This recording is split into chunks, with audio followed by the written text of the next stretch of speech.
Hey team, Tom and a sleepy Alex here, of course, for snippet number 82, Dog Days Are Over. Last weekend, I read Don Clifton's book, How Full Is Your Bucket? If you're not familiar with him, he's the grandfather of positive psychology and the father of strengths-based psychology. Easy for me to say, obviously. And they're two important contributors in my life and in my coaching philosophy. Today, I want to share just one takeaway, but I highly recommend reading the whole book. It's less than perhaps 120 pages, and there are some easily applicable strategies in there that could have a huge impact on your well-being. Stop naysaying. Look, I just like that word. That's really the only reason it's here. I just think of negative horses spouting derogatory comments at other horses in a field. That's it. Anyhow, in my experience, I find it's easy for many of us to fall into the critique trap, the naysaying trap. A friend or colleague shares something of interest or takes an action in their life and we criticise. Perhaps it's only a light ribbing, meant as a joke. Perhaps it's harsher and comes from some well-meaning desire to protect that person from failure. But whatever the intent, the immediate effect on the person is negative. Nobody benefits from negative or passive-aggressive comments. And yet we go through our days engaging in many of these types of interactions, wondering why we're so tired when we clock off work. Let's make it even more relatable.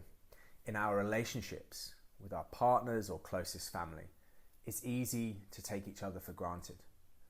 It's even easier to focus only on what is wrong from our perspective or lacking.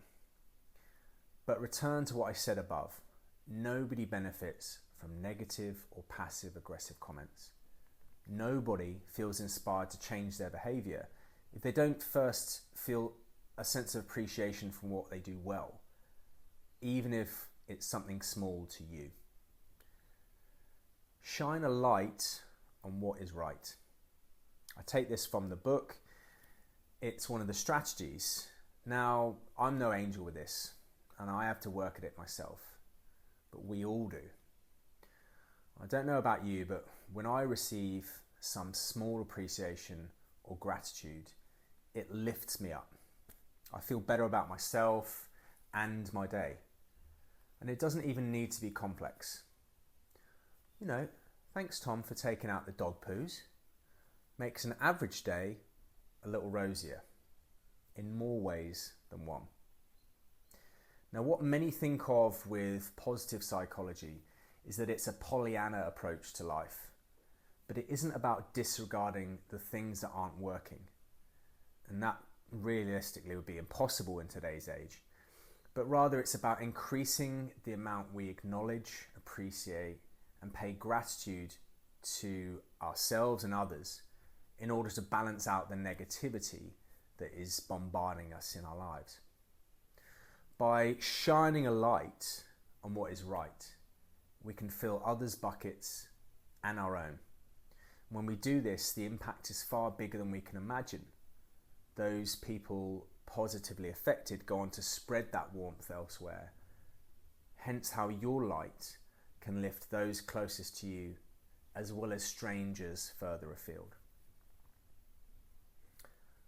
Now, before I sign off, this kind of last thing I had to say and think in this whole thing, in a world where an orange-coloured man-child can have such a huge impact, we all must come together in order to avoid some version of The Man in the High Castle.